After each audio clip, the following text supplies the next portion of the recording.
am a loving human being, but my standards are not.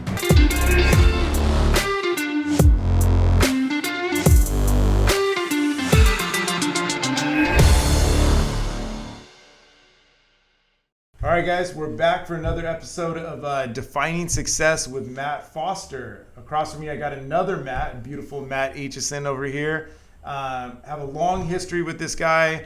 Worked for him initially, interned. He provided a ton of value into my life. I always recommend if you're younger, get around people that are ahead of you and where you want to be in life. And Yep. Matt was definitely a shaping force for myself when I had a lot of different directions that I could go, but having some cultivation of the path and just seeing someone who, with a good attitude, just chops wood every day and gets after it and just keeps stacking and is in line with the same values as yourself. So I'm excited to sit down today, Matt. I really appreciate you having us in your office, making time for us today, and spending some time with you. Dude, we're going to have some fun. I mean, before Yeah. we even dig in, you and I connected because I think we shared a lot of values and a lot of goals. And to see from when I first met you to, because I get a lot of people that reach out to me off the internet and that want my time. Yeah. I got my 15 minutes of coffee with you. And you did exactly that. And that's where we first met, downtown Sacramento. You drove all the way out. We had a coffee meeting, and it was one of those things where I was like, man, the way I felt about you was the way I've heard other people feel about me. In the sense of, man, this guy doesn't even know his potential and where he's going yet. But if he keeps doing what he's doing, it's going to be there. And so to see your journey kind of play out over the last 4 or 5 years since I've met you, big props to you on what you've accomplished. And I can't wait to see where you guys are going. I really appreciate that, brother. And just for the audience sake, you always keep a humble spirit. I love your likability. I think it's been your X factor, just like you said, you've given me that compliment, but it's been a huge part of your success and what you have going on. But just to give everyone a snapshot of what 2023 Matt looks like right now, what are you up to? Give a little business, a little personal, give a little viewpoint into where you're at today. Yeah, I mean, I'm at an interesting space right now, honestly. Yeah. I'm sitting on more cash than I've ever had in my life. I just had 3 exits on 3 of my hotels that were very lucrative. Yeah, congrats on that. Thank you. And there was a lot of challenges, obviously, that went into that. I am, spending more time than I've ever spent with, and mind you, I've already spent a lot of time and prioritized my wife and my daughters as kind of my number one appointment on my calendar, because I live by my calendar. But spending more time with them and really trying to figure out what my next 10x leap is going to look like in business and in my life. And sitting on the cash, focusing on what's going on at home in the family, and that being a really important and cherished season in my life, because my daughters are 6 and 8. And I know there's only a certain window of time that many people refer to as the golden years, right? And as age continues and time continues to move forward, I get less and less time with them. So really being present and purposeful about that, but also having this burning desire and urge. I'm a mission-driven person. I think a lot of people can relate to, if you're an entrepreneur, if you're a business owner, if you're somebody who's got big goals, big dreams. I am a mission-driven person in the sense that I always need something to put my energy, my love, my passion, my, anything and everything in my spirit going into something that is driving me to elevate my mindset, my relationships, my bank account, my impact. And so for a while there, I was going through somewhat of an identity crisis of like, I just closed out on these hotels. I've got a lot of money, but who am I? Where am I going next? I don't have my hotels anymore. And my identity that I built was hospitality assets and my hospitality brand. And now I find myself without any hospitality business because I just sold it and the assets that were in that business. So right now I kind of closed one chapter in 2022 and at the beginning of 2023. And I'm kind of looking at what that next season and chapter looks like right now. I'm in contract on a hotel out in the Vegas area. So, back in the batter's box, taking a swing at deals and looking at opportunities. I have made an investment into a distillery and a spirits brand that kind of ties in with my overall vision of my, hospitality company and brand. And, still picking up some commercial assets along the way. We can probably talk about my $500,000 a year passive income plan, and that's something I've been chipping away at. But right now I'm exercising more patience and more discipline than I ever have before. And really, the axes in which my world spins around right now is my wife and my 2 daughters. Yeah. And I'm okay with being patient and taking things a little bit slower right now, as much as if I were to say in 10 years that I left 10 or 20 or 50 or $100 million on the table, but I got everything I wanted out of the time and the season with my wife and my kids, I'd say it was worth it 10 out of 10 times. Because I am a big believer, and I've been around a lot of people that are extremely wealthy. And I really define them as 2 different types of millionaires out there. We've had this conversation where one is the millionaire that, financially crusher in business, got lots of commas and zeros in their bank account, but they're bankrupt in their health. Their wives don't like them. Their kids want more time with them or don't even know who they are. They're really selfish. They don't give to anybody beyond it unless it just serves them. And then there's the whole life millionaire, where they're not only a millionaire in their bank account, but they're a millionaire and just as purposeful and intentional as they are in business and with their finances, as they are in their marriage, as they are with their kids, as they are with their community, as they are with charities, as they are with things above and beyond themselves, right? So for me, I'm a big believer that there's no amount of money that is worth being a failure at home. And that's always the lens in which I make my decisions and commitments to. But at the same time, I'm also a mission-driven person, right? Where as great of a dad and as great of a husband as I want to be and will be and am, there's still a big box in my life in terms of business and solving problems and challenges and making money and going on the hunt and exercising, the deep and burning desires to be successful in the business arena, but also knowing that that's not the full definition of success for me. So that's where I'm at right now in the season of 2023. I love it. I have a lot that I can pull from this, and I think what originally attracted me to you was the pillar.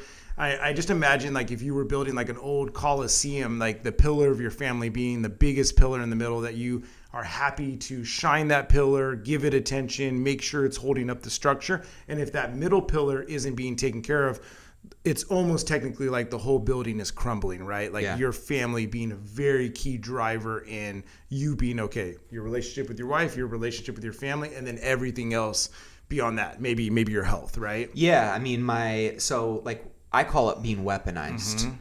And we all know when we're, weaponized or flow state, right? We've all heard that kind of terminology. It's almost like when you're just really dangerous, you're like, put something in front of me and you better watch the fuck out, because I'm going to crush some stuff. I'm going to dominate. Yeah. And to me, when I started to take inventory of when I was weaponized, because I've been in funks, I've been down, I've been unproductive, I've been unfocused, and I know what's going on when that's happening. And then I also know when I'm killing it and all things are clicking and things are easy and effortless and I'm highly productive, I'm making a big impact, I'm making a lot of money. I was like, what's going on in my world then? And so I kind of created this list of what Matt, for me, means I'm weaponized. And the 2 key and core dominoes for me were my relationship with my wife is good. Because if that's not good, it bleeds into everything. The second piece was my physical fitness and my health. If those 2 dominoes are on point, then the other things generally fall in place. If those are off, then it's a negative ripple effect as well. So for me, my focus, around my family is the foundational piece and axis in which my world spins around. It's the first, thing that I calendar into my schedule all the time, and everything else gets filtered in around that. And I knew that for me personally, somebody said, well, how did you know you were going to be a good husband? Or how did you know you were going to be a good dad? And my easy answer is because I wanted to be. Yeah. And I think not because I needed to be, but because I wanted to be. And I truly wanted to be a good husband. And I didn't want to have just a good, mediocre marriage. I wanted to have an extraordinary marriage. Yeah. I wanted to be an outlier. And I think that's my mentality. Most of what I do is I don't want to be just a good dad. I want to be an outlier, amazing, fucking phenomenal dad. I don't want to just have a good business. I want to have an outlier, amazing, phenomenal business. And so that's kind of my approach in everything I do, is not just to be good or great, but to be extraordinary. And I think when you play in that paradigm, it forces you to think and move and connect and act differently. And there's a model, it's called Point FAR, PTFAR, which is your programming. Your subconscious leads to your T, thoughts, your conscious mind. And the way you think about things leads to the F, which is how you feel about them. And based on how we as emotional human beings feel about something, it leads us to A, act a certain way, to do things or to not do things. And then based on those actions we do or don't do, it leads to R, results. And then based on your results, it reaffirms your programming. And so when you can shift your paradigm of your programming and put that whole new wheel on a different track, it gets you moving, thinking, acting, feeling, and results look different. And so I'm constantly thinking about life, business, vision, where I want to go through that lens. And that has really forced me to find ways to metamorphosize as a human being and get different results in my life. I think one of the master skills that you've really retained, and people may or may not be aware of it, I think they can, just if they really think about you as a person, which is your reflection. So I think you do a really great job of like taking the lessons that life has given you and continuing to really deeply reflect, because like you're talking about in that PTFR programming, you only can really get back to your programming if you think about what happened and you think about how you're thinking and you actually face it. Yeah. So you actually like kind of face it inward on yourself. So I just want to give you a compliment that I believe that you do a really, really great job at reflecting, and your life has been a continuing greater and greater iteration because of the deep reflecting that you've done to take it, whether it's a great lesson or a painful one, and then take it on to the next spot. One thing that I really want to focus on, because you just give me so much good stuff to get after, but that big box of business and passion, right? I would say that you definitely have that fiery spirit. We both share that we want to have passion. We want to be excited about what we're doing. That definitely can be directed in a good way or a bad way. I would say that, from stories you've told of your past before, that obviously depending on the crowd that you were hanging out with at the time, that passion is going to be directed toward the group thesis, which is, who we fighting tonight? What are we getting after? What are we destroying? Talk a little bit about the path of Matt to where you are today, because it's beautiful where it is today, but it's really always great to kind of see the evolution of the man that you've become, and really a testament to like, man, really how far you've come based on where you were in high school, going into college, getting into trouble. Talk a little bit about how that passion and that need to like get after stuff really kind of got you in trouble instead of into good stuff. Yeah, I mean, I've always been a big believer of, now in hindsight, it's always easier to connect dots and extract lessons when you're looking in the rearview mirror, right? Yeah. Versus when you're in the moment, you're like, what do I need to learn from this? And I always tell people, I've never been the smartest, fastest, or strongest ever at anything. Yeah. But there are a few things that I think completely trump that, which is values, good values, and work ethic. Like, if you've got good values and good work ethic, those things done consistently over an extended period of time can compound into really great things. And so for me, my belief has been, now in hindsight, that you grow into the conversations and environment that you're participating in. Whether that's the conversation of watching CNN 7 days a week, or that's the conversation of your, best friend who says that what you're doing is too risky and too dangerous and you shouldn't go and do it, or that's the friend that, is sparking up a doobie and popping open a fifth and getting in a fight that weekend, right? Which is a lot of what I was doing earlier on in my journey. And so I became a product of the conversations and the environments that I was putting myself in. And that led me to getting expelled from high school. That led me to getting arrested and facing felony charges in college. And it led to what I called my oh shit moment. I mean, I'm lucky that I had a few, not second chances, not third chances, but multiple chances. And I got to a place where it was that fork in the road moment where I really was facing real repercussions in my life. Like jail time, your life is going to look a lot different. And I just remember praying, going, if I get this chance to course correct, I'm not going to fuck it up. And I did get that. And that literally was the beginning of my journey of kind of redemption, not only to myself, but for a lot of the shit I felt like I'd done to other people, my family, other things.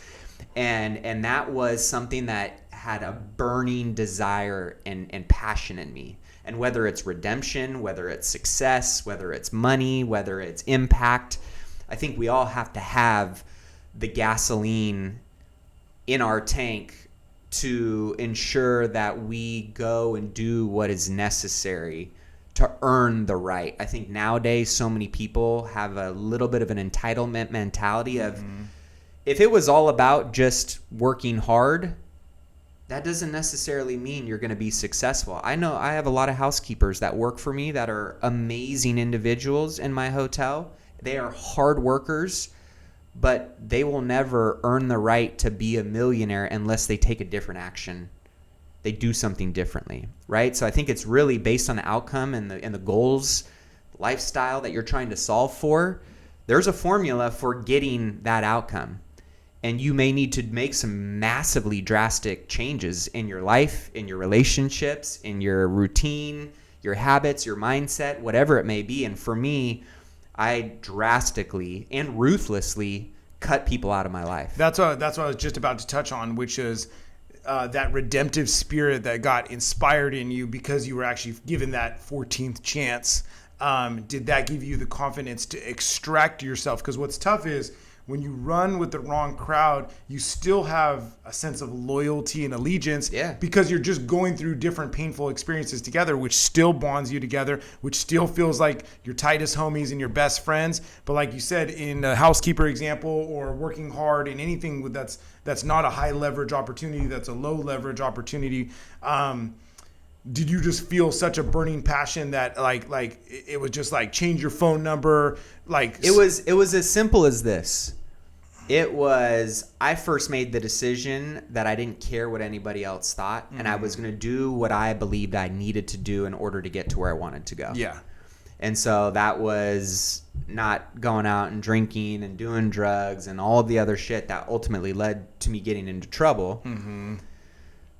It was also like publicly declaring not only to myself but to other people why I'm doing it, and then to physically making the changes. Like it's as simple as making a very quick and swift decision to change something that the pendulum all of a sudden starts swinging in another direction. Big time. And so for me, when I started having these conversations, it was more so, and this is where you learn who really has your back, who really wants to see you succeed. When you start saying no to the group thesis and like, hey, I'm not going out. And I call it the graceful no, right? It wasn't like I'm being like, hey, y'all, you guys are, you're hoodlums, man. I can't hang out with y'all anymore because if I'm going to go over here, like. It's just more about you. I'm not doing this anymore. Brother, I love you. And this is the goal. And this is the milestone that I'm moving towards. And I know I have to do X, Y, and Z differently. So here's what I am going to be doing, which means I'm not going to be able to, come over and kick it and talk shit about fantasy football anymore and, drink with you on Friday and Saturday nights anymore. And it became this, while I still love you, because I think that's the biggest thing, right, is you can be completely different than somebody. You can be wanting different things, but still love, honor, and respect them. And so it became this graceful no of like, hey, well, I love y'all, and man, I'd love to be, cracking a 40 open with you guys tonight. I got to do X, Y, and Z because I'm moving over here to get that knocked out. And that's really important to me right now. Yeah. And most of the people that were the homies that were, used to me doing X, Y, and Z with them were like, all right, we was wondering when you were going to wake up and go after. They like, most people that really do support you and care about you and see what you are capable of, and most times when you don't see it yourself, are going to be the ones that are like, yeah, okay, cool, go do your thing. And the other thing is I think it's also the highest form of leadership to say no to things and to call people up to a higher version of themselves. Like my thing was, hey, well, I'd love to be doing X, Y, and Z with you guys. I'm going to be doing X, Y, and Z over here. And if you still want to kick it or you still want to have, as close of a relationship. These are the environments you could find me in. I got a seat on the bus for you, bro. If you want to come join me, like, let's go do this together, right? And some people did join me, and it brought them to a whole different level of what they were capable of. Their lives changed. And then I've got, the friends that are still doing the same thing. I still love and honor them, and I'm not throwing any judgment. But if you didn't pay my bills, you weren't kissing my kids or tucking them in at night, you weren't making love to my wife, I don't give a fuck what you think about what I'm doing now. Yeah. Right? Like my priorities truly shifted in a way where it had nothing to do with me being a part of a clique or being accepted by certain people. It was more so of, here's my goals. Here's what I want to be there by. I put the time and energy and effort to get clarity around what I think is the best plan for getting me there and who I need to align and associate with and what my physical environment, what my calendar and my activities need to look like. And then that's where the consistent reflection of when I hit certain key milestones is taking a step back and saying, did that work? Could I have done that a little bit more efficiently? That sucked. Let's scrap that. Hey, we killed it with that. Let's double down on that and do 3 or 4 times as much of that. And that's where I think life is not about some perfect success formula. It's about having the awareness and creating enough space consistently for you to get clarity on what's working and what's not, to keep doing more of those things or less of those things, to accelerate and expedite and compress the timeline of you getting there. And so that's my thing. I'm just a really aware person. And I'm very honest with myself, and I'm very accountable to myself and other people. And by doing that, that's what's allowed me to have some breakthroughs and course correct in a way that has, to some people, equaled success. But I think at the end of the day now, the biggest thing was, back then, I was also very unclear on my values, and now I am crystal clear on my values, and everything that I say yes to or no to, the number one lens that I look through and discern every decision through is whether it's aligned with my values and whether it's aligned with my vision. Yeah. And if it's not, I don't do it. That's really well said. I think that is the big former of your identity. I think when you really get crystal clear on your values, it really starts shaping a clear vision of what you actually want your identity to be, because then otherwise you're leaving it up to chance. Yep. Leaving it up to chance if you're not doing reflection, if you're not really locking in on your values. And what I like is that as you've gone on this journey, because you've gone from flipping to doing commercial to doing retail strip centers to now being in the boutique hotel space and killing it. Talk a little bit about the investing journey from flipper and kind of coming to some realizations about, and I think a lot of people come to this realization in the flipping game, which is like, you're only as good as your last deal. No matter how many you do, when that deal closes, you earn your value that you exchanged, and then you're on to the next one, right? But it's not building wealth necessarily. It's building income, but it's not necessarily building the wealth you were looking for. Talk to me a little bit about some of your thought processes going from flipping into commercial, and then talk about your passive income plan for the next 10 years, your $500,000 a year commercial plan. Yeah. And to put a bow on that last kind of segment and topic, there's a quote that has become one of my favorite quotes, and it is, I am a loving human being, but my standards are not. Mm-hmm. And most people think and say they have standards, but their decisions actually don't align with that. Mm-hmm. And when you actually do uphold the standards in your life, in your relationship, with your health, in your business, really whatever, right? When you have values and or standards and you find a way to uphold those, the right people in your world who align with those things will not only uphold them themselves, respect them as well. Not only will they respect them as well, but they will also force you to maintain that level of accountability. Yeah. And so I think that's a really important piece for people to think about when they're going, man, I know I need to maybe have a conversation with my friend or stop doing this, or my mom really is negative and she kind of tries to talk me out of my goals and dreams all the time, right? Like when you get clear on what your standards are, you can still love and honor somebody, but also make the decision based off the standard and not the emotion tied to the person. So I'll leave it with that. That being said, when I got into real estate in the first place, it was like, I want to make some money. I was broke, you know. I don't. You had like $800 or something, right? Yeah, I had $800 in my checking account. I was living at home after moving back from college, and I had credit card debt and all that kind of stuff. Yeah, I don't come from money. I'm the first entrepreneur in my family, and real estate checked all of those boxes of kind of being your own boss and having the freedom and flexibility to set your own schedule, to make an impact and help people. But the one box and the biggest box for me was wealth building. Like I want to be in a space that I don't just collect a paycheck, but like that I can actually build wealth in. And so real estate was that ecosystem that I felt the most aligned with and gravitated towards. And so when I got my first internship, going back to you, talking about the value of internships, I worked for, and this was back in 2010, post-financial crisis, a lot of foreclosures everywhere, especially in California. And I ended up working for a guy for free for a year, and we'd flipped over like 100 houses that year. And he was clipping 50, 60 grand a check, and I made zero that entire year. And you do the math, that was a lot of money. And I was like, shit, dude, I can do this. Yeah. So long story short, I remember throwing more credit card debt, getting some bandit signs, and for like a month straight, I went around to every neighborhood that I possibly could, tacking up those ugly ass bandit signs on telephone poles. And that led me to my first flip, which was the famed cat lady house. Yeah. She had over 100 stray cats in her house. I found 2 dead raccoons in it. I ended up making over $106,000 profit on that house. Yeah, all you smelled was opportunity, though. Yeah, I smelled a little cat piss and a lot of opportunity.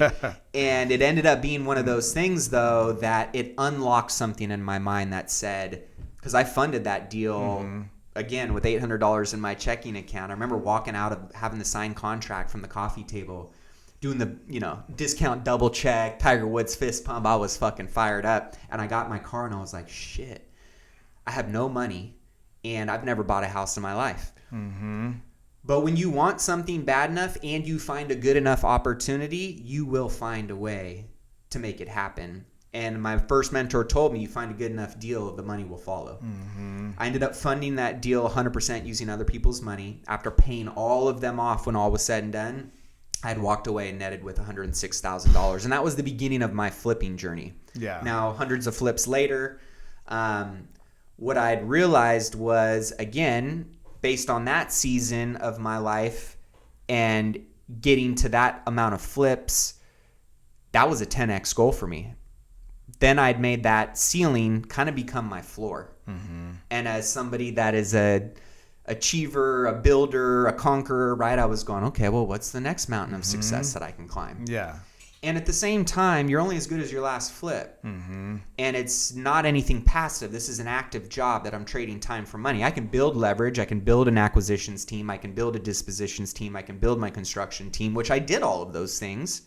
And at the same time, it was still trading time for money. So then I started going, well, I've got my vertical income moving in the right direction, but I need to start building out my horizontal income buckets of passive income. Yeah.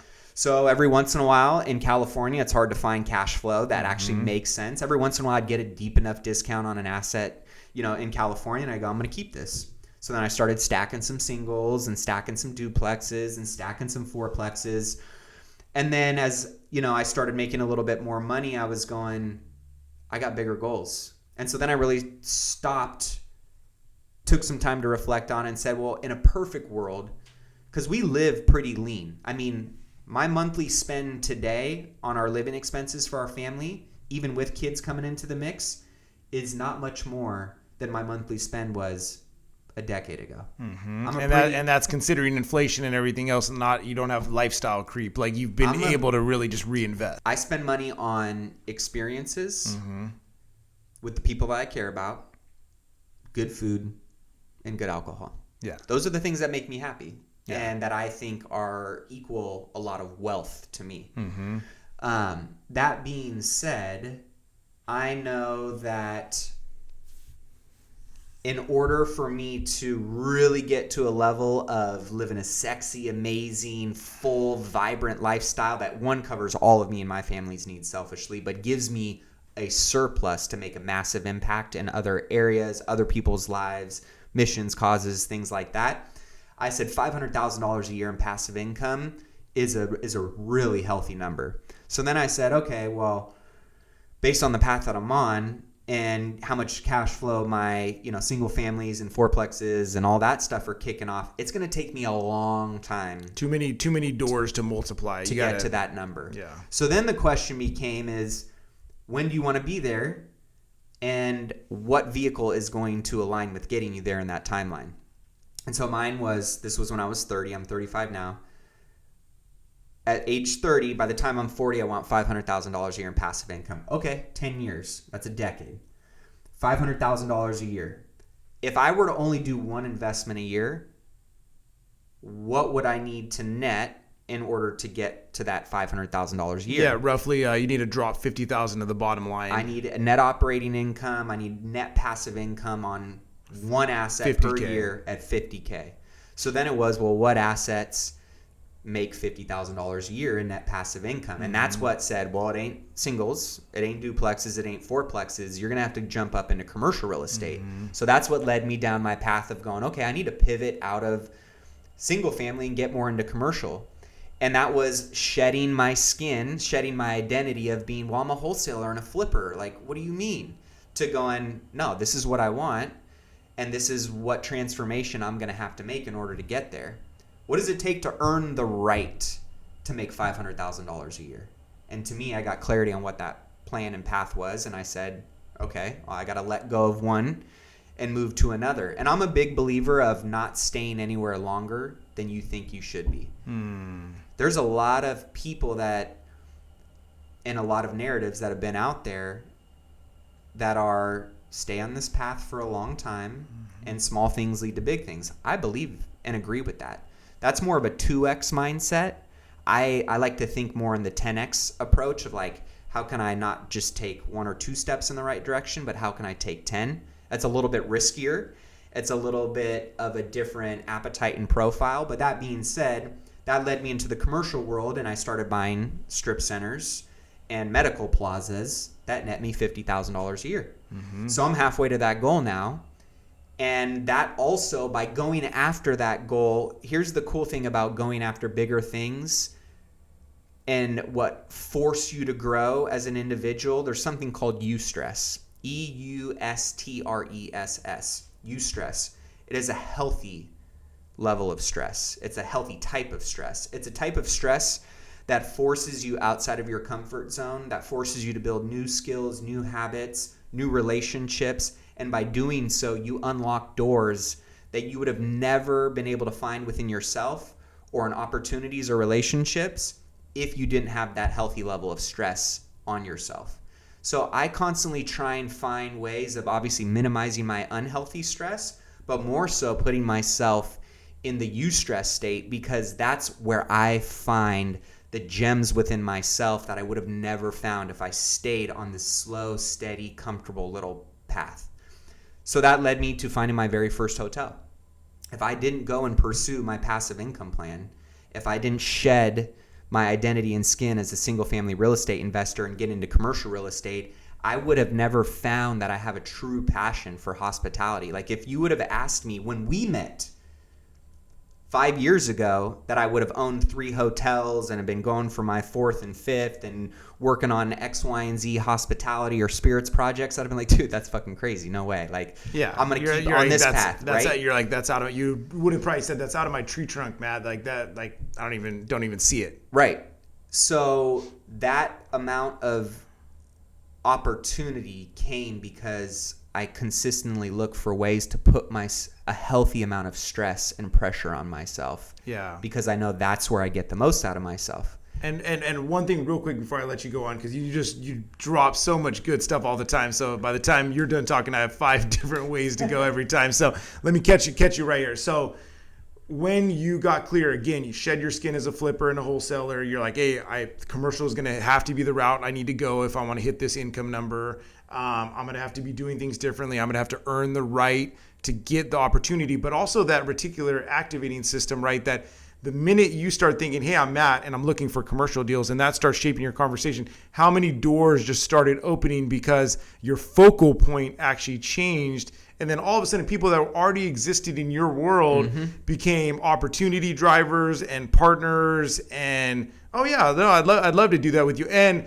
also, again, like, if you weren't crystal clear on what you were actually trying to do, they wouldn't have felt the believability behind the actions that you were taking to do it. And then therefore it actually wouldn't have happened. You wouldn't have accidentally got into commercial from flipping, and then you wouldn't have accidentally got into the boutique hotel space if you weren't already playing in the bigger pond that is commercial. And that was one question I had kind of coming in here, which is, when you've sunk your teeth into the boutique hotel industry, which is very hands-on, it's not passive, it's hard work, testament to you, a lot of great lessons, getting into the weeds.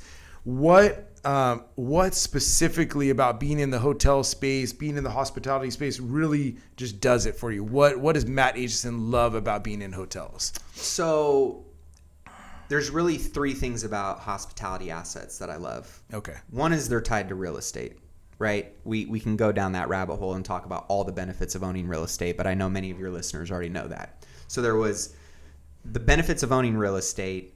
There was the income and earning potential tied to hotels. It can be a big risk, but it can also be massively lucrative when you do it the right way. Cash flow dominant. It can be very, very sexy. Yeah. The third component of that, which I didn't account for or put as much emphasis on, that now has become probably one of the dominant reasons of why I love it so much, is the fact that I can create and enjoy experiences for myself and with my family, which is very, very valuable to me. That's a very big part of what I decide to give my time and my money to, is how does it tie into my lifestyle and make a difference for my family. But the fact that I can also go, Matt, you want to come stay at my hotel, bro? I've had so many amazing experiences and opportunities to go and make more money or to have even better experiences by bringing people into my world and being hospitable to them. Yeah. Like, I don't know about you, but great hospitality to me is one of the greatest bridges from human heart to human heart. It's the way to go. I not only impacted myself, but now I'm impacting somebody else and their experience on earth. I can't take my daughters to go tour my liquor store and be like, let's go have fun in the fucking liquor mart, girls. I can go, hey, girls, you want to go up to Tahoe and let's go on a hike? Yeah. And let's bring the pup? Yeah. And let's go at your favorite pizza restaurant? Or I can go, hey, auntie and uncle, like, go stay in the suite. I got you. You're taken care of. Or, hey, let's get a group retreat here. And all of a sudden, the transformations that are happening out of that retreat because of an asset and a space that I created and gave to somebody, that's an infinite return that has a ripple effect in the world that is really, really cool. Mind you, hospitality assets, they're living, breathing organisms. They're not passive income that you can lock in a lease on, collect your check, have a manager, maybe, fix a plumbing leak here and there every once in a while. This is a living, breathing, 24/7, 365 days a year business with people in and out of your asset. So that was the biggest shock through all of this, and going, man, you got to be like, I thought I was a good operator, and I've always considered myself a good operator of my real estate assets, but this was an operating business. And so it really was something that I got my teeth kicked in. I thought I was going bankrupt in 2020 when, COVID rolled around. Yeah, I think we talked about it at that time. You like almost to the point of a panic attack, because when you started thinking about it, you're like, man, it's not that many wrong moves for your world to kind of like come tumbling down, collapse on itself, and just in the position you were in, which pre C19 time would have seen like, oh no, I'm actually pretty safe. I'm a really good operator, so I leave. There's always risk, but not that much risk. But at a very juncture of time, if a few things went the wrong direction, it really could have made you start over again, right? 100%. And I think that's the risk that we as entrepreneurs have to get comfortable with at many points in the journey, right? Because you get to a certain level, like when I had no kids or no wife, and really no money tied to my name, I was like, fuck it. What's the worst that can happen to me, right? I'm not going to be that much further behind where I'm starting right now. Yeah. Well, now it's a different, when you're up 3-1 in the World Cup in the championship game, you're not going to go taking aggressive, out-of-position shots on goal that expose you. You're going to play better defense versus being more aggressive on offense. And so I think based on those different seasons and cycles and chapters in people's lives, whether it's where their kids are at or their marriage is at or their finances are at or business, whatever it is, it's discerning when is it time to be aggressive on offense. How do you play good defense along the way? When do those flip? So for me, it was one of those things that closing out these 3 hotels and having multiple 7-figure exits on them was weird because I saw all this money come into my bank account. Everything I've been working so hard to touch and to have tangible that mentally I thought was going to make such a massive difference for me. And it didn't. It was very weird. Now it eliminated and certain things that weighed into some of my decisions before. But I have a thing called the SWAN effect, SWAN, sleep well at night. So when I met, my SWAN effect is my SWAN number. I think everybody should have a SWAN number of what is your rainy day reserve number that you need in your bank account. It's stale money. It's dead money. You're going to make no return on it, but it is providing you with a sense of security that most people operate out of a lack of security and fear around that it totally dictates and weighs in their decision making on a day-to-day basis that prevents them from ever getting into a place of abundance or an opportunity to go and completely transform their lives. So if you have that, whether that's 6 months of your lifestyle, whether that's 12 months of your lifestyle, whether that's 12 months of your business operate, whatever you need, what's your SWAN number first? That was met for me. And when that kind of got eroded from my decision making, it really allowed me to operate from this place of even more abundance, thinking much bigger now, knowing that if everything went to hell in a handbasket, I've got my SWAN number. I'm okay with starting back at whatever that looks like. And now I'm just kind of playing with house money. And when you get into that space, your creativity, your abundance, your relationships, your opportunities, it's really weird how all of those exponentially grow as well. And I think you instilled in yourself a really great habit of playing the infinite game, right? Like just continuing to put pieces on the board. All right, that piece has got done, but even before I see that money, let me put it in play again, right? And that's the mindset needed to create a big enough snowball to where when you do take some chips off the board or you go full circle on some assets, you hit a certain threshold, and like you said, it's a different feeling because you've spent so long kind of almost avoiding it, like discipline and avoidance in the right way, because that's the sacrifice that's required to hit these big goals and these big aspirations, right? It's amazing to see that come to fruition for you. And what I'm really excited about is because your life has continued to play this infinite game, and you realize, you look up all of a sudden and see, oh wow, I've actually come pretty far, and now you have a new starting spot that no one can actually take away from you again. It's this swan spot, but it's a really nice place to be in, because then you have the ability to be more generous, to be more impactful, to really truly think even bigger, and not over leverage yourself in a spot that leads into the danger zone. So on a side note, I did want to compliment Marie on writing her first book, Dyers Lane. I know I was able to get a few copies of that and get it out. Wanted to bring that up before we got to the end of that there. Talk to me a little bit about encouraging your wife. I know she's been holding down the home. I know family is really important. I know you guys have been homeschooling for a while and then recently kind of going into more of a hybrid charter system, right? Yep. Really kind of being hands-on and making sure they're getting good education, and then being in dance. And I see it all through social, right? Yep. That you guys get to live a good life. And then also to touch on the really cool part about owning hotels is the I think the testing phase of it, right? Which is the world is now your oyster, that you get to go and taste and test.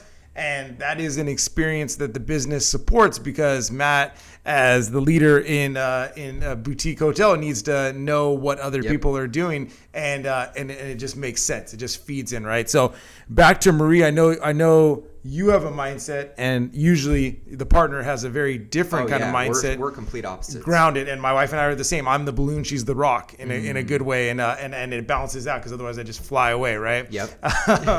And I think I would say that your courage, you've probably given a lot. She gets, whether she wants to hear it or not, she gets to hear a lot about your passion and drive, and which has infected her with, hey, what am I passionate about? And she really loves kind of the horror landscape and writing and doing really good storytelling. It was a really great read. What is her vision kind of going forward as an author or being in the space? Yeah, so it's funny because we are so different. And Marie got her nursing degree and was going to be a nurse for her entire career. And then we had our second, and she decided to stay home. And my wife is she's one of those people that, like, back in high school and college, I used to get mad at these people because they would never study, and then they would get like a 96 on the test. Super sharp. And I'd study for 2 weeks and get like an 82, Yeah.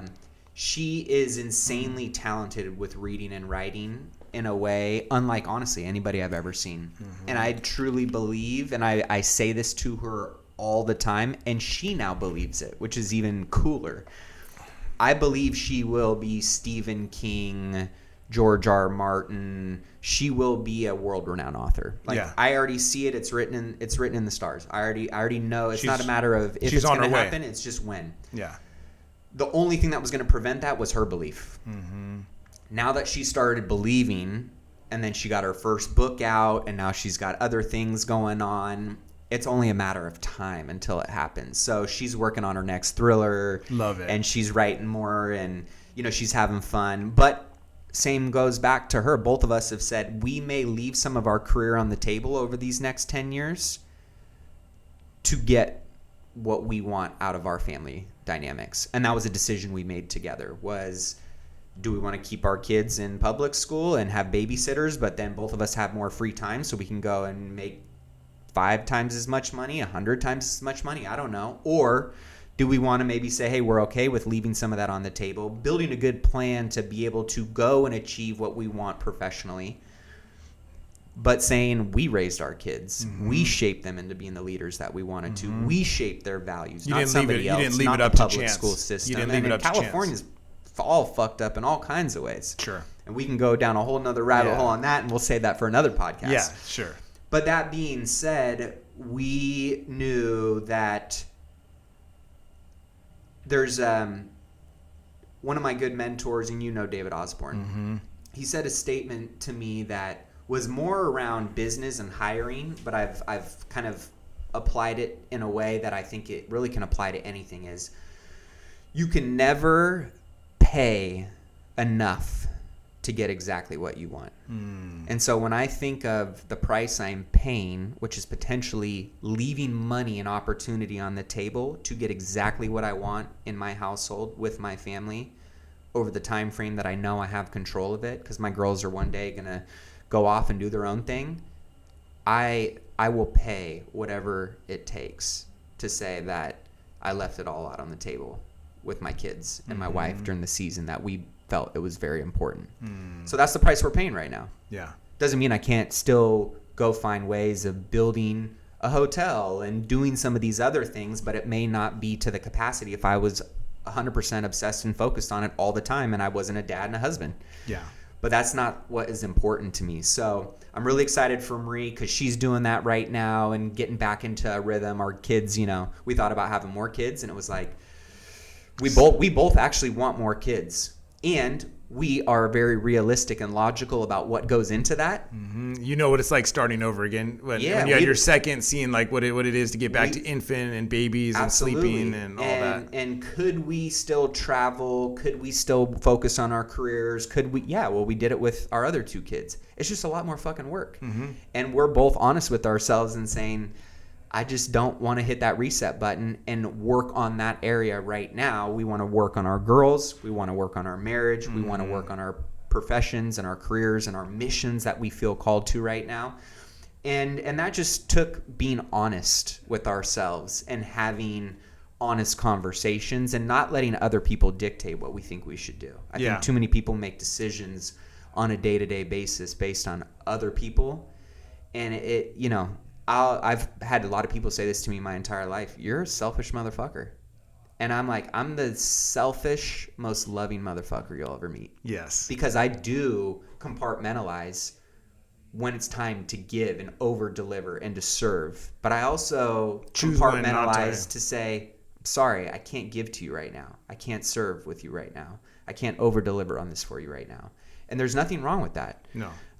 So that's kind of the season we're at in right now. I think it keeps hitting a reoccurring theme, guys. You know, like I always like to wrap things up a little bit and put a bow on it, which is if you're clear about what your values are, you know what you can say no to, you know what you can say yes to, you're okay making the sacrifice. Because you're going to make a sacrifice either way. If you don't think about the decisions that you make or who you want to be or where the vision is going forward and you're not clear, you're going to just pay an unknown price and you're not going to know why you're unhappy and you're not going to know why you have brain fog and you're not clear on where you're going and you're like, why do I keep making the same mistakes over and over and over again? And because either way, we're going to be conditioned to make decisions. And I think a lot of times we want to outsource that and you can't. So we do need to take the hard time to reflect, to be clear, to put our flag in the sand somewhere. We might have to move it. Yeah, I'm okay with moving it. Yeah, but we actually put it down and built from somewhere, right? So I really like that you guys have gotten clear. I like that you and Marie do a good job. My wife and I, you know, kind of follow along the same line as like, hey, this is our life. We're raising Grayson the way that we want to. Appreciate any input. We'll take it under consideration. Right. And then same thing for how we live our lives and how we do our business. And one thing that really matters to me is being a great dad, right? Like growing up, I always knew, even before having kids, that if I was a father and knew that I would be someday, I would want to be a great dad. So I've already kind of baked in that there's going to be just choices to make. I'm going to have to leave some money on the table. I'm going to have to do work that maybe I don't even want to in the moment, but if it's still towards the vision of being a great dad, then that is my definition of success, right? Yeah. Along with everything else. Yeah, going back to this podcast, right? And what the title is. Yeah. I think everybody has a different definition of what success means in business or in your marriage or in your health, right? Or what does wealth mean? I think there's so many different ways to define that for different people based on what you're solving for.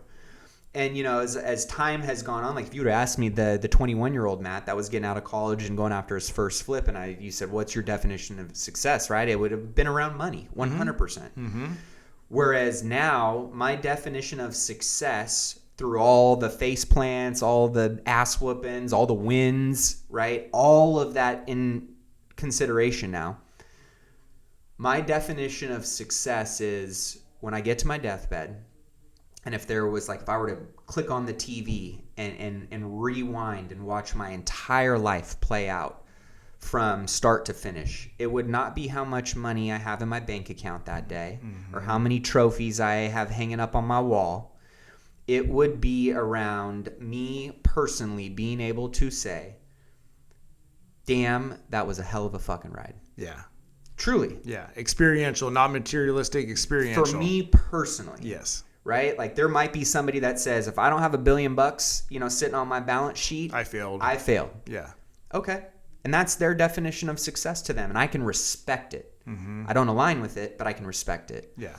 And for me, that's my thing is my biggest fear, which really isn't a fear because it's how I show up every day now, is that not that I made the wrong choice. I'm not worried about I've made lots of wrong choices, and those wrong choices and the lessons that have come from it have actually led to my next best choice.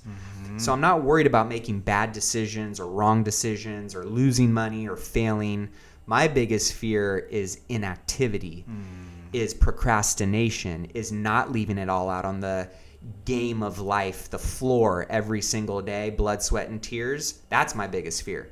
But that's what drives me to show up every day. That insecurity, that fear is what literally drives me to show the fuck up every single day.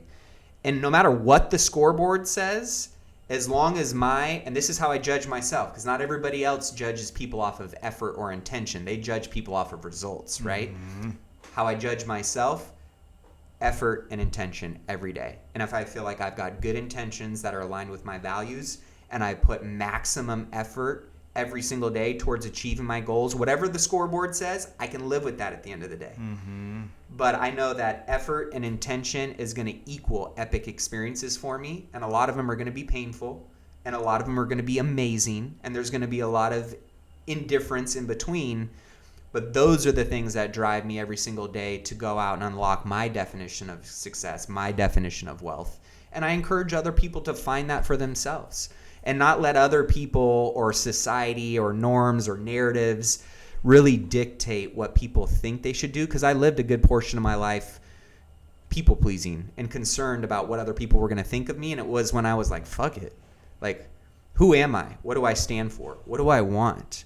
Who do I need to surround myself in order to get that? Who do I need to become to get that? And when you kind of align with the most organic, authentic version of yourself, it's so much easier to be that person than somebody else that you're not.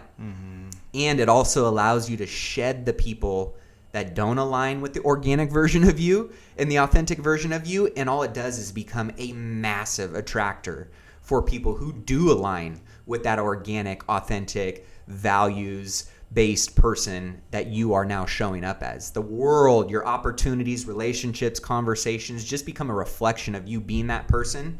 So I try and show up in that level of authenticity and vulnerability and transparency as best I can, because it is the way of creating accountability in my life that goes way beyond myself. Because now I'm naked. Everybody knows the authentic, vulnerable, transparent version of who Matt is. And when I'm not being that person, well, guess what? I'm getting call outs from the people who know my standards, people who know my vision for where I want to go. And that is something that can become massively powerful for anybody. It's scary, right? But at the same time, it becomes massively powerful. And all it does is accelerate getting you to certain milestones in your life, in your career, that may take you a lot longer if you're dealing with a lot of the other shit that most people have, the veneers and the facades and the things around that prevent them from getting there. Yeah. No. Really, really well said. I think we have time for one more question before we get on to the power three.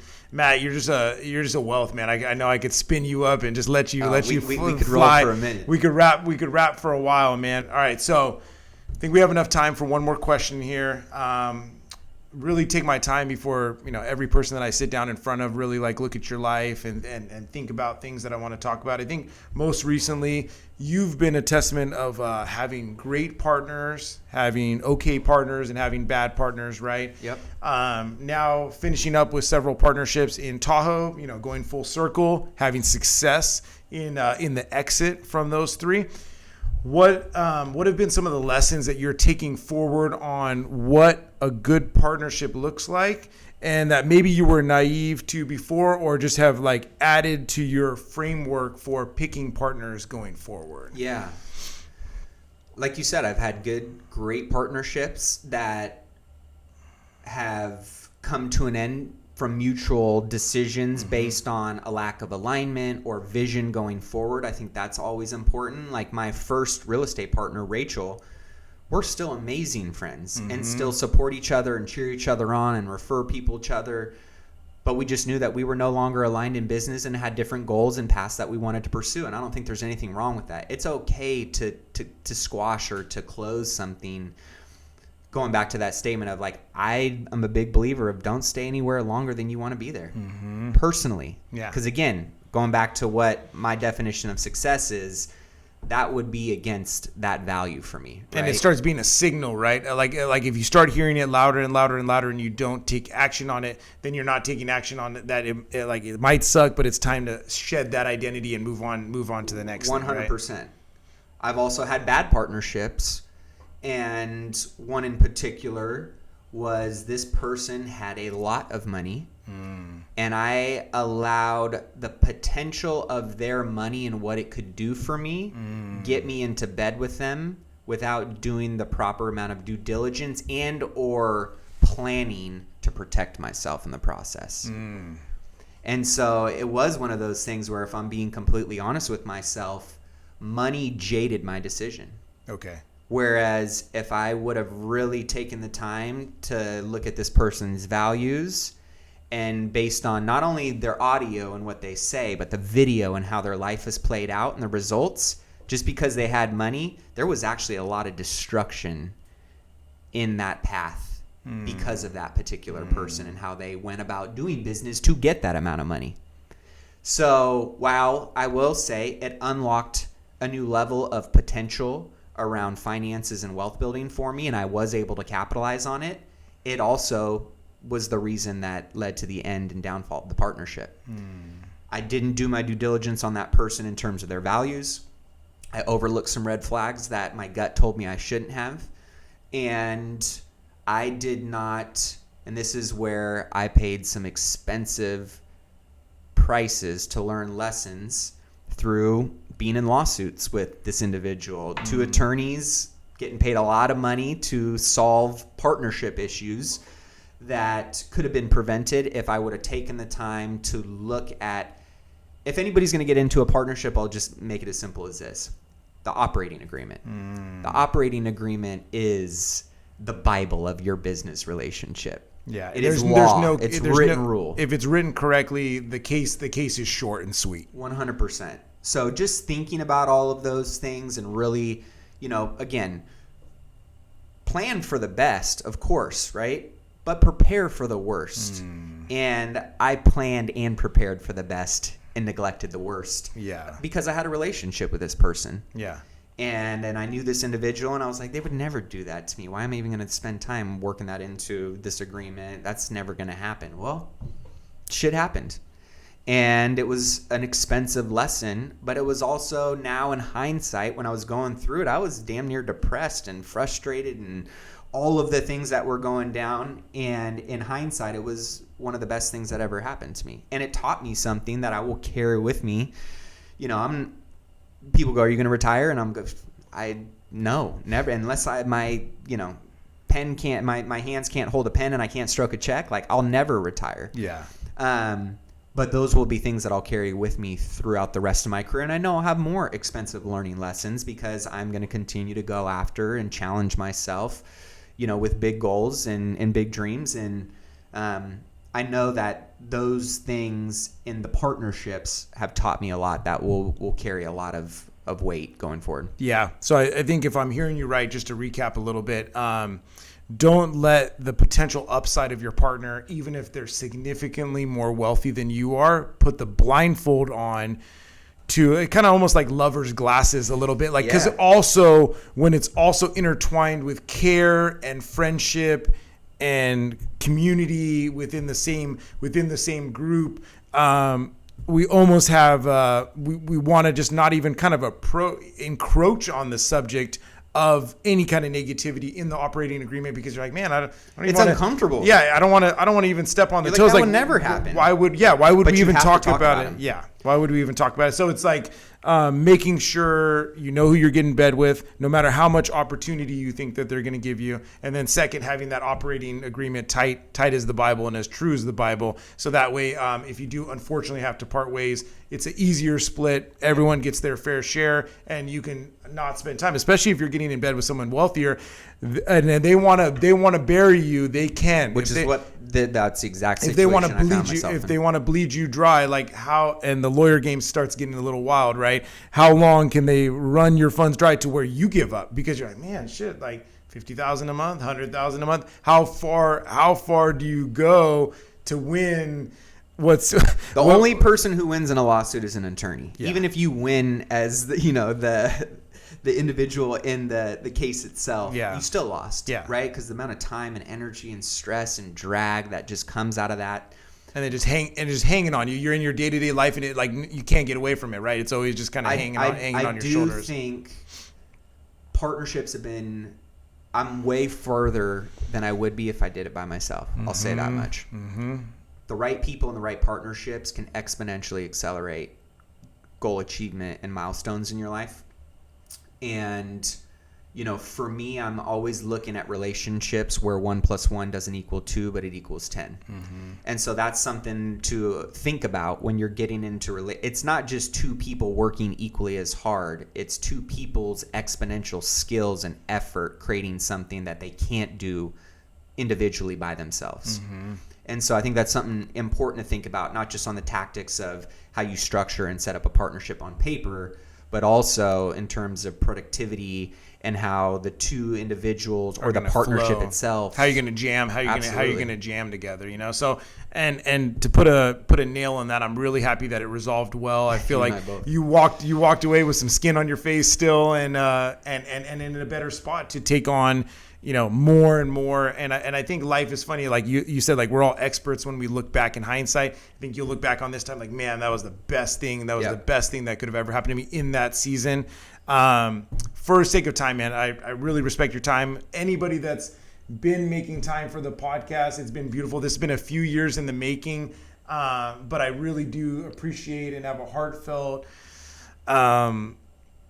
gratefulness for people making the time, because a lot of the people that I've been sitting down with, especially like yourself, are busy. There's always something you could be doing. So to support a podcast that's just starting, rolling out into season 1, viewership is going up slowly but surely, man. And I've had great models to follow after. I really appreciate you making the time. So with respect to that, we will get down to the power 3. This is the 3 questions that I ask every single guest on the podcast. So number 1 is, what is something that you've been looking into lately, studying? It could be a book, it could be a podcast, it could be a train of thought or a philosophy, something that, if someone was to stand behind Matt's shoulder and kind of look over and peep, they might go, oh, that's kind of interesting. I'm interested in knowing more about that. What's something that you've been looking into that would be considered maybe a learning recommendation for the audience? I mean, my favorite book that I've read recently has been the 10x is easier than 2x. Okay. I'm really subscribing to that. It's easier to go 10x than it is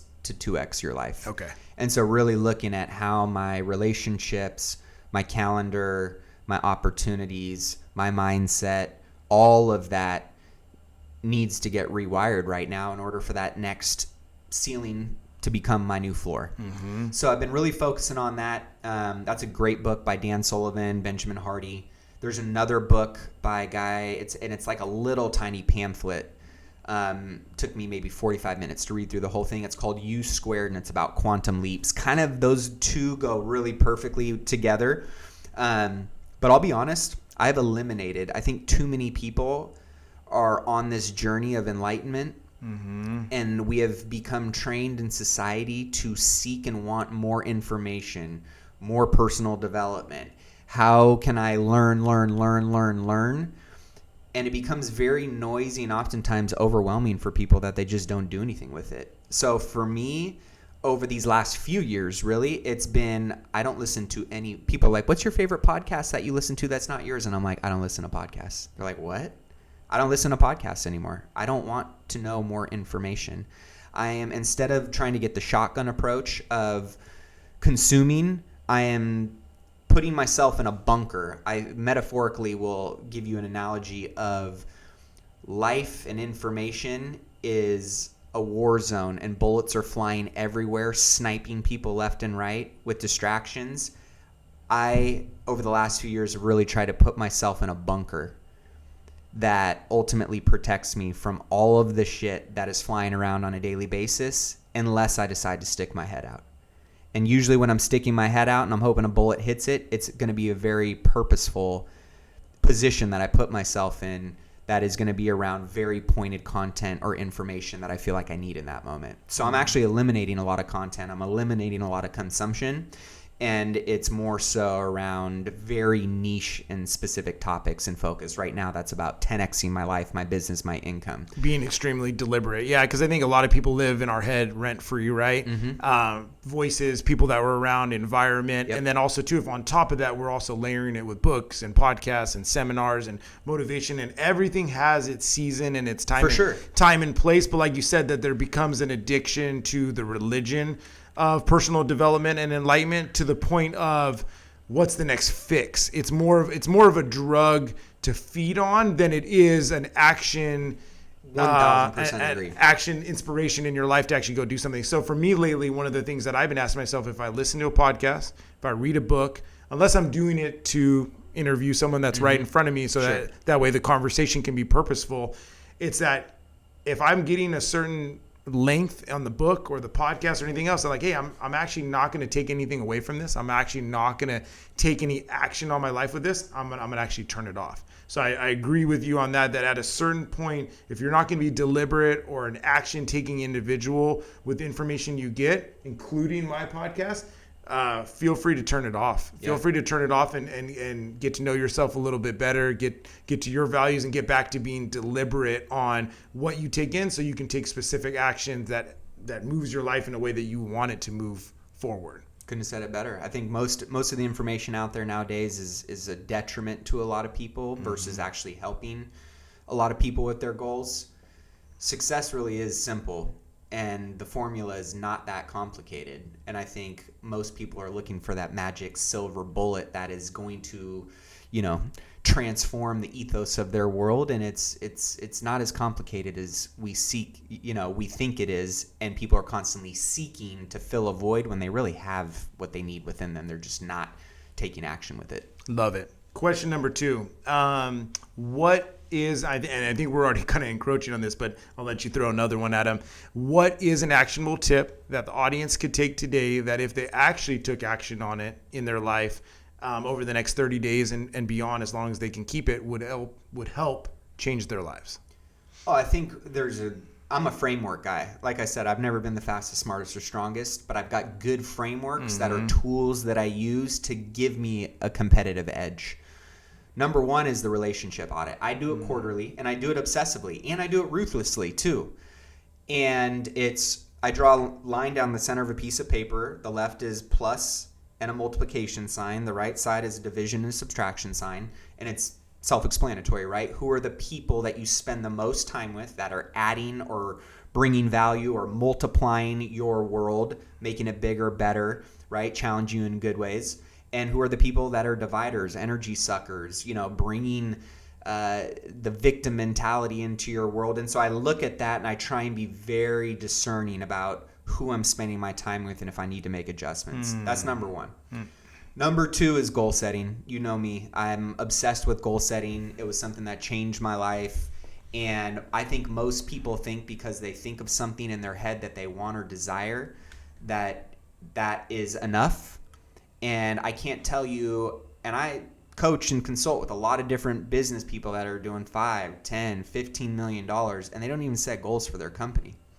And how when they do set purposeful goals and they do take a step back and actually put in the time and energy and effort into getting clarity and creating a plan around what that vision looks like and how you're going to get there, how much more efficiently and effectively get there, how they oftentimes way surpass what it is that they actually envision for themselves, and they are able to transform into somebody as a result of that work that goes into planning. I'm a big believer in, I'm not telling you to spend an insane amount of time that you don't ever get into action, but I am telling you that you could cover 2, 3, 4, 5 times as much ground if you've put in the work to create as purposeful as a plan as you can think of, and then having reflection points along the way that allow you to check in and to course correct as efficiently as you can.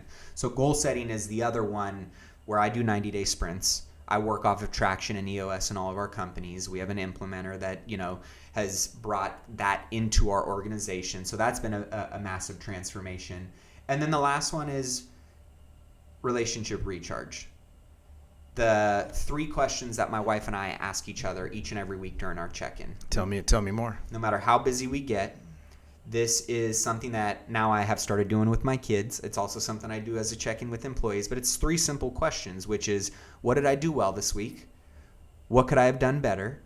And what do you have coming up this week that I can support you in? So instead of me assuming where I'm crushing it in my marriage, she'll tell me. Instead of me assuming where I can improve in, which of course normally is I ain't got nothing to improve in, I'm the best. And she's like, yeah, nice try, dude. Yeah. You got to do this and that, and this would have been nice to have you help with, or that hurt my feelings when you did that, right? So getting that honest feedback there, and then knowing what she's got going on, where can I show up and support you? And those 3 questions have transformed my marriage. It's transformed a lot of my relationships. And those are simple frameworks that don't take any time or energy outside of a little bit of effort.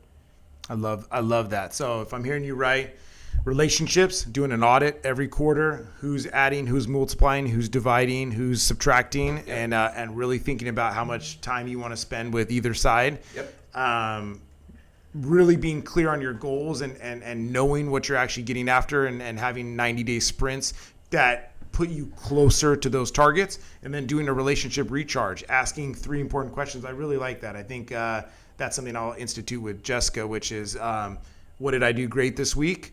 What could I have done better? And what could I support you on in this following week? I think that really covers a lot of communication connection, because like you said, we don't want to assume where we're doing best. We actually might be surprised on what they think we're doing best. And then we actually might be surprised on where we're failing. Like we might think we're doing amazing at something and then we're failing. And then also assuming an overcorrection on sometimes what's tough always being an entrepreneur or a business owner is time spent in the business and time spent with family. Yep. There might be an incorrect gauge on how much course correction is needed when it's actually more deliberate, but actually less time than you even imagine, focused in on family or on kids to get that right. So important. I think that last question is probably my favorite, because oftentimes we assume what people need and what is best for them based on our own judgments, versus I'm like, shit, she's got a lot going on this week. I'm going to have to do X and Y and Z, and she's going to need a lot of me and this and that. And she's like,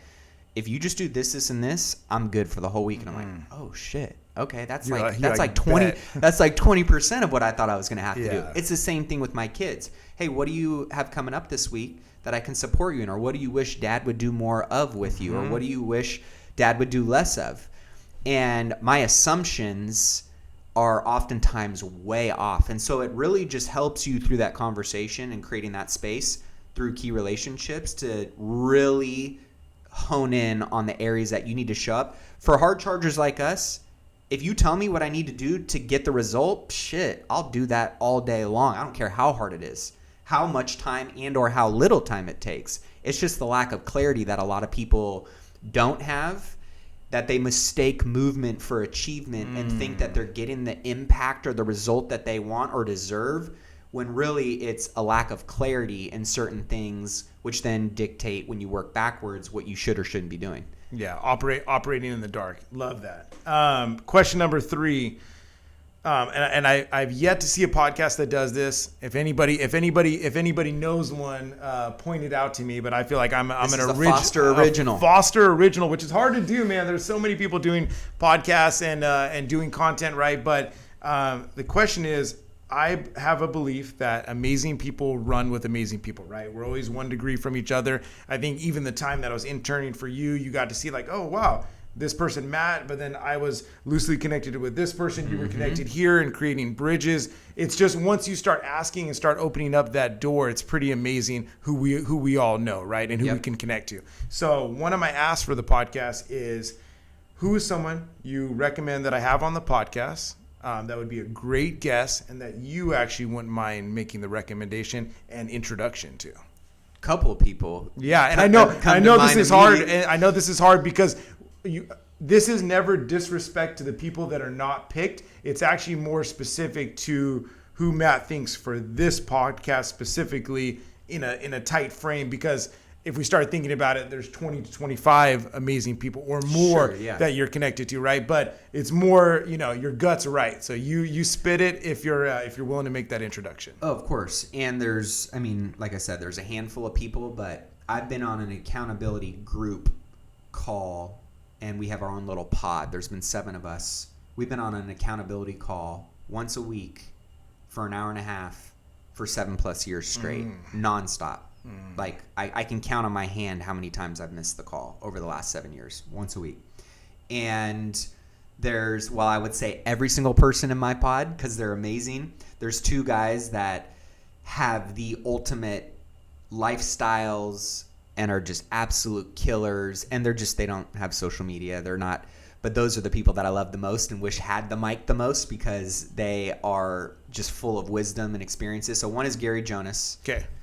Another one is Mark Schweiger. Okay. Both of them are two of my idols and best friends. You know, were at my wedding, and but these are guys that have insanely successful businesses, as well as insanely epic lives. Okay. So, and their wives love them, their kids love them, they're massively tied into charities and impact beyond themselves. They travel and do the most epic experiences. They make a shitload of money, and they are consistently giving back to people. Yeah. So those would be two people I would say get on the show. Gary and Mark, we're coming after you guys. Coming after you, boys. Season one, like I talked about before the podcast, season one's pretty locked up. But what I've been really enjoying about these recommendations, and I hope that they keep being seeds that are planted in the ground, is that everyone's being recorded.